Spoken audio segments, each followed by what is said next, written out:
सियासी जंग पे लगातार हमारी नज़र बनी हुई है और अब हमारे साथ कुछ ख़ास मेहमान भी मौजूद रहेंगे और कुछ हम तज्जिया करेंगे, कुछ बात करेंगे और इस सब के साथ लगातार लोगों से अपील भी कर रहे हैं कि अब तो अपने घरों से निकलिए, अपने वोट का इस्तेमाल करिए। चलिए सबसे पहले हम आपका तारुफ करवा देते हैं। हमारे साथ मौजूद हैं doctor Amit Singh, political analyst हैं, सियासी तज्जिया निगार हैं। डॉक्टर अमित सिंह, आपका बहुत बहुत इस्तकबाल करना चाहेंगे। हमारे साथ मौजूद हैं डॉक्टर संजय सिंह बघेल, ये भी सियासी तज्जिया निगार हैं। बघेल साहब, बहुत बहुत इस्तकबाल करना चाहेंगे। और शकील अंसारी साहब जो कि कांग्रेस से हैं। तीनों मेहमानों का बहुत हम इस्तकबाल करना चाहेंगे और हमारे साथी खुर्रम शहजाद भी लगातार मौजूद है। चलिए खुर्रम से इस वक्त हम हाल जान लेते हैं। खुर्रम, आपसे जानना चाहेंगे, अभी जिस तरह से लगातार हम देख रहे हैं कि दिल्ली के कुछ इलाकों में जो वोटिंग परसेंटेज है वो अभी भी बढ़ता हुआ दिखाई नहीं दे रहा है, यहाँ पर क्या कुछ हालात हैं? खुर्रम।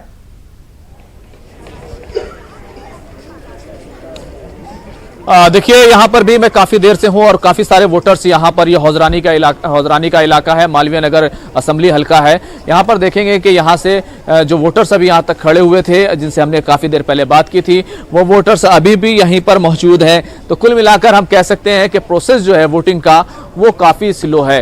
अब ये अलग सवाल है कि आखिर इतनी कम वोटिंग क्यों हो रही है। हालांकि वोटर्स तो निकल के आए हैं, लंबी लाइनें लगी हुई हैं, यहाँ पर लोग मौजूद हैं। बताइए किस तरह की दिक्कत है, कब आए थे आप यहाँ पर? 12:15 बजे में आया था और अभी लगभग 1:30 बजने वाला है। अभी बहुत स्लो वोटिंग चल रही है। करीब कितने लोग आपसे आगे थे? मेरे से आगे लगभग 30-35 आदमी होंगे। यानी अच्छा, हाँ।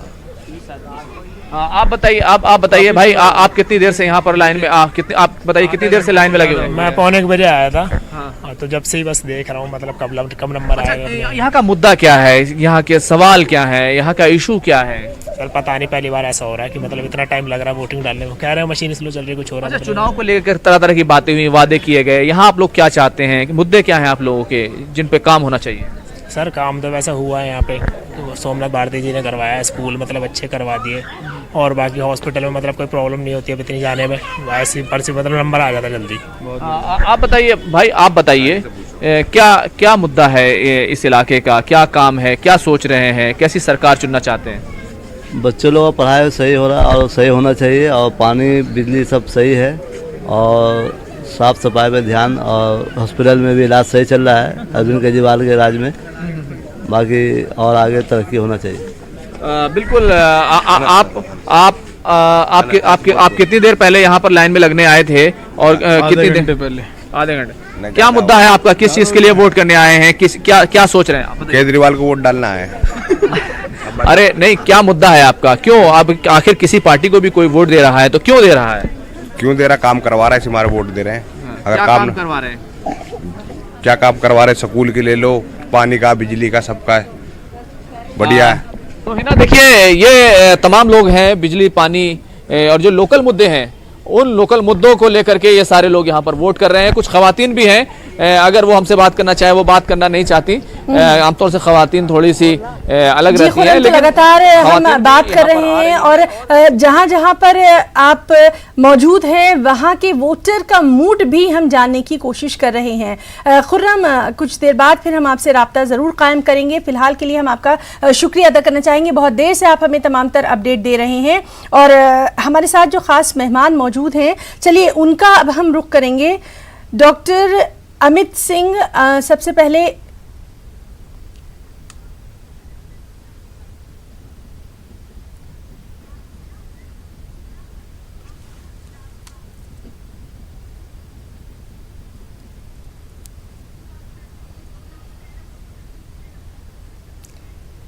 तो चलिए हम बात करने की कोशिश करते हैं। डॉक्टर अमित सिंह, सियासी तज्जिया निगार, हमारे साथ मौजूद हैं। अमित जी, लगातार हमारे जो रिपोर्टर हम तक अभी जो तस्वीरें भेज रहे हैं, जो बात कर रहे हैं, उनसे एक चीज़ तो निकल कर सामने आ रही है और मुझे लगता है आप भी इस बात से मुत्तफिक होंगे कि वोटर का जो मूड है वो सिर्फ और सिर्फ अपने जो उसके बुनियादी चीज़ें हैं, चाहे सड़क की बात कर लें, पब्लिक ट्रांसपोर्ट की बात कर लें, तालीम की बात कर लें, सेहत की बात कर लें, स्कूलों की, प्राइमरी एजुकेशन की बात कर लें, इन्हीं तमाम चीज़ों को लेकर आज भी दिखाई दे रहा है। अभी तक का क्या कुछ तज्जिया आपका कह रहा है अमित जी? देखिए, उसमें कोई डाउट नहीं है कि दिल्ली का जो वोटर है, अभी चुनाव हो रहे हैं तो लोकल मुद्दे जरूर दिल्ली के चुनावों में चल रहे हैं, जिसमें स्कूलों की स्थिति या हॉस्पिटलों का हाल, सड़कों का हाल, ये सारे मुद्दे हैं। लेकिन इसके साथ साथ मुझे ऐसा लग रहा है कि इस बार दिल्ली के चुनावों में लोकल मुद्दों के साथ साथ कुछ राष्ट्रीय मुद्दे भी हैं, क्योंकि दोनों ही पार्टी, चाहे वो आम आदमी पार्टी हो या भाजपा हो, उन्होंने राष्ट्रीय मुद्दों को लेकर भी इन चुनावों में चर्चा की है। चाहे वो शाहीन बाग रहा हो या CAA का मुद्दा हो, ये सारे विषय, या देशभक्ति बनाम देशद्रोह का मुद्दा हो, इस बार के चुनावों में ये मुद्दे भी हैं। और परेशानी वाली बात यह है कि इन सारे मुद्दों के बीच में कांग्रेस कहीं बह गई है, वो इन चुनावों में कहीं नजर नहीं आ रही है। तो ये इस बार के दिल्ली के चुनावों में बिल्कुल शकील अंसारी साहब हमारे साथ मौजूद है, फौरी तौर पर उनसे जानेंगे। शकील जी, जिस तरह से ये कहा जा रहा है, और वाकई हमने ये भी देखा कि एक जमाना था जब कांग्रेस ने दिल्ली के दिल पर राज किया था, लेकिन इस बार कांग्रेस इतनी फीकी क्यों नजर आई? शकील जी। नहीं, मेरा नाम फिरासत अली बाखरी है, बीजेपी स्पोक पर्सन हूँ मैं। जी माफ करिए, हमारे साथ विरासत बाकरी साहब मौजूद हैं। चलिए, हम डॉक्टर संजय सिंह बघेल मौजूद हैं, उनसे जानना चाहेंगे। संजय जी, आपसे जानना चाहेंगे, अभी इसी सवाल को हम देखना चाहेंगे कि कांग्रेस जो है वो कहीं भी नजर नहीं आई है इस बार, क्या कुछ खास इसके आप वजूहात देखते हैं? हिना, सबसे पहले तो जो मैं आपके स्क्रीन पे देख रहा हूँ, ये जो वोटिंग परसेंटेज कम हो रहा है उसको लेकर मुझे बहुत निराशा है, ये मैं कहना चाहूँगा। दूसरा, एक्चुअली जब वोटिंग परसेंटेज कम होता है तो मुझे लगता है कहीं ना कहीं ये लोकतंत्र की हार होती है और जाति, धर्म और वर्ग की जीत हो जाती है। तो मैं एक जागरूक मतदाता की तरफ से बोलना चाहूँगा कि लोग घर से निकलें और फिर सरकार को ना कोसे कि सरकार कुछ नहीं कर रही है। दूसरा, जो आपने सवाल पूछा कि कांग्रेस का जो है, तो कांग्रेस 2014 के इलेक्शन से जब से बीजेपी आई है तब से पता नहीं उसको क्या हो गया है कि अपने से हार मान ली थी। यदि हम कहें कि 6-7 साल से यदि हारी हुई कोई पार्टी है मनोबल के स्तर पर, तो वो कांग्रेस का नाम है। और दूसरा रहा, जहां तक बीजेपी के यदि हम उसके मेहनत से देखें, उसकी स्ट्रेटजी से देखें, तो यदि जीती हुई कोई पार्टी है, क्योंकि अब दिल्ली का विधानसभा इलेक्शन जो चल रहा है उसको भी हम देख रहे हैं, और जो मेहनत जिस तरह बीजेपी की है तो उसकी जीत का नाम बीजेपी है। लेकिन यदि हम ओवरऑल जो परसेप्शन देखे हैं फील्ड में जाकर के, मैं कंटिन्यूअस काम कर रहा हूं और रिसर्चर रहा हूं, अलग अलग जगहों पे गया हूं, तो काम के आधार पर यदि कोई जनता के बीच गई है और जो उसका रिजल्ट हो सकता है आए, तो उसका नाम आम आदमी पार्टी है। तो मुझे लगता है इन तीनों को लेकर के मुझे इस तरह से विश्लेषण किया जाना चाहिए, और मुझे लगता है कांग्रेस एक तरह से निराश हो चुकी है कि हमारा अभी कुछ नहीं हो सकता। और उसका बहुत बड़ा कारण जो मुझे दिखाई देता है, उसका शीर्ष नेतृत्व है कि उसके पास ना तो कोई स्ट्रेटजी है, ना कोई रणनीतिकार है, ना कोई इस तरह ऐसा है कि उसको सही मार्गदर्शन दे सके। तो मुझे लगता है कांग्रेस को अभी भी बहुत मेहनत करने की जरूरत है, और जब तक मेहनत नहीं करेंगे तब आप जीत का दावा नहीं कर सकते हैं। अच्छा, ये बताइए कि प्रियंका गांधी के मैदान में आने के बाद से क्या कुछ आपने तब्दीलियां नहीं देखी हैं, या अभी भी बहुत कुछ किया जाना बाकी है? हिना, दुर्भाग्य यही है कि देखिए, एक तरह से ये पूरा मामला इस तरह हो गया कि गांधी बनाम दूसरे लोग, तो एक ठप्पा कहीं ना कहीं गांधी परिवार, और बार बार आप चेहरा जो है 60 या 70 साल से वही दिखाते रहेंगे तो पब्लिक का भी विश्वास है। अब मान लीजिए यदि वही चेहरा दिखा रहे हैं तो बहुत अच्छी बात है, कोई दिक्कत नहीं, लेकिन वहां कहीं ना कहीं वो जज्बा नहीं दिखाई देता जो मोदी जी और शाह में दिखाई देता है। तो इस तरह से यदि आप बाहर से भी यदि किसी को लेते हैं और उस तरह से आप उसका प्रतिरोध करते हैं, चुनौती देते हैं, तो मुझे लगता है कांग्रेस फिर से जिंदा हो सकती है। क्योंकि कांग्रेस का उसका जो विस्तार है वो बनियान ट्री की तरह, बरगद के वृक्ष की तरह, उसका भी अभी विशाल जो है पूरा जड़ें जमी हुई हैं। जी ठीक है। विरासत बाकरी साहब बीजेपी के तर्जुमान हैं। विरासत साहब, आपका बहुत इस्तकबाल करना चाहेंगे। और जिस तरह से अभी हमारे साथी अबू हुरैरा पिछले कुछ सालों का एक डेटा पेश कर रहे थे, उसमें हम देख रहे थे कि तकरीबन 32% जो बीजेपी का अपना एक वोट रहा है। आपको क्या लगता है कि इस बार ये परसेंटेज बढ़ेगी या फिर इतनी ही रहने वाली है, या कम भी हो सकती है? आपका तज्जिया क्या कुछ कहता है विरासत जी? बताया जो बीजेपी की मेहनत है, बीजेपी की जीत है, उसी तरीके से 2015 में जो 32% वोट थे बीजेपी के, वो लगभग 50% ज्यादा वोट हो जाएंगे और दिल्ली में बीजेपी का कमल खिलेगा, बीजेपी की सरकार बनेगी। जी, तो जिस तरह से लगातार हम ये भी देख रहे हैं कि जहां जो दूसरी पार्टी है वो अपने कामों को लेकर आई है, मुख्तलिफ जो स्कीमें हैं उनको लेकर आई है, और ख़ास तौर से अगर ज़मीन से जुड़े लोगों की बात करें, उनके लिए जितनी भी स्कीमें हैं वो लेकर आई, उनकी बार बार इलेक्शन में हम जिक्र करते रहे, देखते रहे। बीजेपी के पास बयानात का एक सिलसिला शुरू हो गया था, लगातार सुबह से हम यही बात कर रहे हैं, तो बयानात लाना क्या ज़रूरी था? काम की बात नहीं हो सकती थी? काम की बात पर दिल्ली की जनता बीजेपी को वोट देगी, और जिस तरीके से बीजेपी काम कर रही है, सेंटर में जिस तरीके से हमारी हुकूमत है, उसी तरीके से दिल्ली में हुकूमत बनेगी। 2 इंजन वाली गाड़ी बनेगी तो दिल्ली की जनता शानदार हर किस्म के जो उनके बेसिक एम्यूनिटीज है उसको हम लोग पूरा करने में पीछे नहीं हटेंगे। मसलन और ये बात जी, बुनियादी सहूलतों की अगर बात करें तो क्या कुछ दिल्ली वालों के लिए हो सकता है? अभी आपने बताया कि बुनियादी सहूलतें जैसे दिल्ली का पोल्यूटेड वाटर है, इलेक्ट्रिसिटी है, बेसिक एम्यूनिटीज है, ट्रांसपोर्ट सिस्टम है, और काफी सिस्टम है यहाँ पे। लेकिन अरविंद केजरीवाल तो लगातार कहते रहे हैं कि उन्होंने बहुत कुछ बदलाव किया है, बहुत कुछ फ्री जो है वो भी चीजें मुहैया कराई गई हैं। केजरीवाल जी तो लगातार ये तमाम चीजें पहले ही दे चुके हैं दिल्ली वालों को, अब नया क्या? अरविंद केजरीवाल 2015 से काम 2019 तक रोक दिए थे ताकि हमको बीजेपी ने काम नहीं करने दे रहा। अभी इमीडिएटली 4 महीने पहले जो है बीजेपी ने उनको इजाजत दे दी सब काम करने की, बस में फ्री कर दिया टिकट लेडीज को, वो बीजेपी इजाजत दे दी आपको। ये काम पहले भी कर सकते थे आप, जब आपकी सरकार आई है जब भी कर सकते थे, आवाम से आपको दिलचस्पी होती है तो। ये तो आपका पूरा जो है इलेक्शंस के सामने पब्लिक को फेवर करने के लिए आपने जो है ये किया है। कहां पर इंटरनेट फ्री सर्विस है बताइए दिल्ली में आपके? मैं हैदराबाद से आया हूं 5 दिन के लिए, कोई एरिया में आपके जाके मैं नहीं देखा हूं कि कहां पर इंटरनेट सर्विस फ्री प्रोवाइड हुई है। बल्कि आप 2 घंटे पानी दे रहे हैं आप आवाम के लिए, वो भी पोल्यूटेड वाटर, वहां पे घरों में लोगों को आरओ लगाना पड़ रहा है। क्या नेसेसिटी बेनिफिट दिए हैं आप लोगों को, आवाम, दिल्ली की आवाम को? और दिल्ली की आवाम में पूरा जो है उसका है, अब के बाद जो है दिल्ली में बीजेपी सरकार आएगी, कमल खिलेगा और हमारी मेहनत चीज होगी इंशाल्लाह। जी, बाकरी साहब आपसे भी लगातार हम बातचीत जो है वो जारी रखेंगे, और बहुत अभी इस वक्त का जो एक परसेंटेज है वो हम अपने तमाम नाज़रीन को बता दें कि दिल्ली असेंबली इंतखाबात में 1 बजे तक जो वोटिंग परसेंटेज रहा वो 27.31% रहा। 27.31% तक वोटिंग जो है वो देखी गई है। अभी तक दिल्ली में 1 बजे तक का ये हमारा आंकड़ा है, 27.31%। इस वोटिंग परसेंटेज को बढ़ना चाहिए। अभी भी अगर आप अपने घर से नहीं निकले हैं तो निकलिए, वोट करिए। आपको सिर्फ और सिर्फ जाना है, लाइन में लगना है। एक बार लाइन में आप लग गए तो उसके बाद वोट करने से आपको कोई नहीं रोक सकता। तो अभी भी निकलिए, अब मौसम कोई मायने नहीं रखता।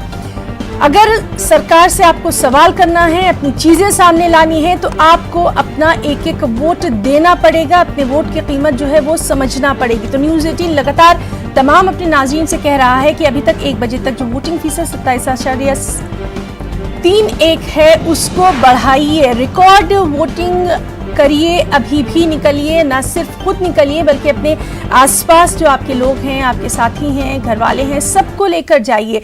एक जमहूरियत के जश्न की तरह इसको मनाइए।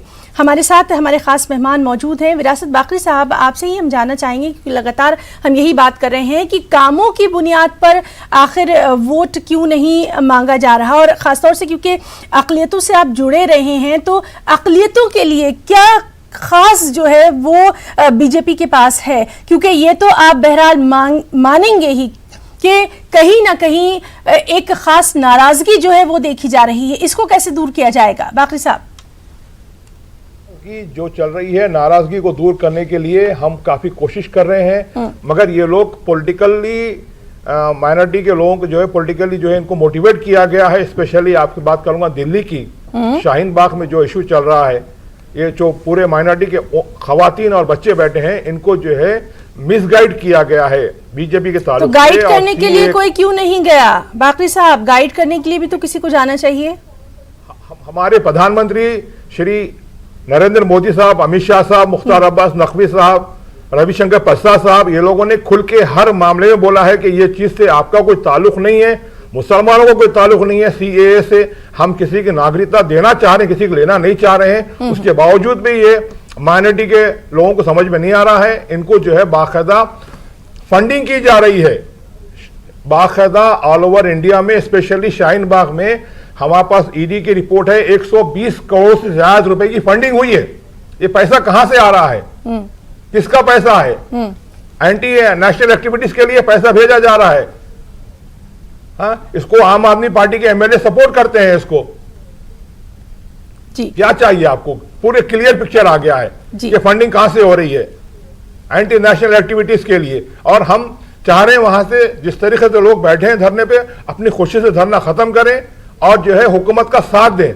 माइनॉरिटी मिनिस्ट्री का ठीक है विरासत बाकरी साहब, आपसे ही इसलिए ये जानना चाह रहे हैं कि क्या आपको लगता है कि जिस तरह से शाहीन बाग को एक मुद्दा बनाया गया, एक सियासी मुद्दा बनाया गया, जिस तरह से लगातार शाहीन बाग का ही जिक्र जो है वो बार बार बयानात में होता रहा है, आपकी पार्टी के जो लीडर्स रहे हैं उनकी जानिब से, क्या कुछ इसका असर आप देखेंगे या सिर्फ काम की वजह से लोग जो हैं वो अपना वोट देंगे? आपका सियासी तज्जिया क्या कुछ कहता है? बिल्कुल, भारतीय जनता पार्टी का जिस तरीके से काम है, सबका साथ, सबका विकास, सबका विश्वास, उसी विश्वास के भरोसे पे दिल्ली की आवाम बीजेपी को वोट देगी। विश्वास डगमगाता हुआ भी नजर आ रहा है बाकरी साहब, थोड़ा सा विश्वास डगमगा रहा है। नहीं, विश्वास हमें पूरा है। अब के जो है हमारे सीट जो है मोर देन 50 असेंबली सीट्स आएंगे दिल्ली असेंबली में और बीजेपी की सरकार बनेगी। आवाम पे पूरा भरोसा है हमारे। आपने बहुत खुशाइन बात की है, आपसे लगातार हम बातचीत जारी रखेंगे। और डॉक्टर अमित सिंह, आपके पास आना चाहेंगे। जिस तरह से लगातार हम देखते रहे हैं, पहले भी इलेक्शन हुए हैं, पहले भी हम लोग इस तरह से बात करते रहे हैं, लेकिन इस बार जो दिल्ली का खास तौर पे इलेक्शन रहा है उसमें कहीं ना कहीं जो तमाम मुद्दे थे वो एक ही जगह पर आकर ख़त्म हो रहे थे, वहीं से शुरू हो रहे थे। एक बयान आता था, उसके जवाब में दूसरा बयान आता था। कहीं ना कहीं जो आम आदमी था उसके बुनियादी मसाइल खोते नजर आए। अमित जी जी देखिए, क्योंकि दिल्ली का चुनाव है, ये राष्ट्रीय राजधानी है, तो लोकल मुद्दों के साथ राष्ट्रीय अंतर्राष्ट्रीय मुद्दे होंगे ही। और पिछले 2 महीने से लगातार सिटीजनशिप अमेंडमेंट एक्ट को लेके जो डिस्कशन चल रहा है और शाहीन बाग में जो धरना प्रदर्शन चल रहा है, और शाहीन बाग से लगातार जिस तरह की खबरें आती रहीं, और वहाँ पे 2 बार गोलियां भी चली, और एक बार जो व्यक्ति पकड़ा गया वो आम आदमी पार्टी से निकला, और मनीष सिसोदिया ने भी कई बार खुलकर बोला कि हम लोग शाहीन बाग के खिलाफ खड़े हैं, शाहीन बाग के साथ खड़े हैं। तो कहीं ना कहीं आम आदमी पार्टी की तरफ से भी पूरा दिल्ली का इलेक्शन पोलराइज करने की कोशिश हुई। और ये बात फैक्ट है कि पिछले 4.5 सालों से आम आदमी पार्टी लगातार ये बोल रही थी कि मोदी हमें काम करने नहीं दे रहे हैं, और पिछले 6 महीने में उन्होंने इतने काम कर डाले कि हर जगह पोस्टर लगा डाले कि 5 साल बेमिसाल। तो या तो आप 4.5 साल में झूठ बोल रहे थे, या अब इन 6 महीने में आप झूठ बोल रहे हैं। अभी ही 2 दिन पहले अरविंद केजरीवाल जी ने एक इंटरव्यू में बोला कि दिल्ली के जितने भी सड़कों में गड्ढे भरे हुए हैं, सत्ता में वापस आते ही 4 महीने में भर देंगे। तो अब पिछले 4.5 साल 5 साल आपने ये गड्ढे भरे नहीं, तो अभी कैसे भर जाएंगे? तो बहुत सारे मुद्दे हैं जो इन चुनावों में चल रहे हैं, और मुझे ऐसा लगता है कि आने वाले टाइम में अभी जो अगर केजरीवाल जी रेस में हैं, तो सिर्फ मुफ्त में जो चीजें बांटी हैं उन्होंने रेवड़ियों की तरह दिल्ली में, उसकी वजह से वो चुनाव में टिके हुए हैं। अगर वो आखिरी लम्हों में मुफ्त में चीजें नहीं बांटते तो शायद वो इस रेस में होते ही नहीं, आम आदमी पार्टी बहुत पहले ही हार गई होती। उन्होंने जो फ्री में कुछ चीजें दी हैं उसकी वजह से दिल्ली के कुछ लोग कि नहीं इसी सरकार को दोबारा से सत्ता में लाते हैं। लेकिन ये बात फैक्ट है कि जितने भी उन्होंने मुफ्त में चीजें बांटी हैं उनका मार्च में रिव्यू किया जाएगा। अगर ये सरकार दोबारा भी आ जाती है तो इसकी पूरी उम्मीद है कि डीटीसी की बसों में महिलाओं को जो फ्री टिकट मिल रहा है वो मार्च के बाद वो खत्म हो जाएगा। जो 200 यूनिट तक फ्री में बिजली दी जा रही है, बीएसईएस ने भी अपना घाटा सरकार के सामने रख दिया है और उन्होंने बोला है कि अब इससे ज्यादा हम वजन नहीं उठा सकते हैं। तो जो फ्री में जो भी चीजें बांटी जा रही हैं वो बंद होंगी। और दिल्ली की जनता एक पढ़ी लिखी जनता है, बाकी पूरे देश की जनता से वो थोड़ी सी अलग है।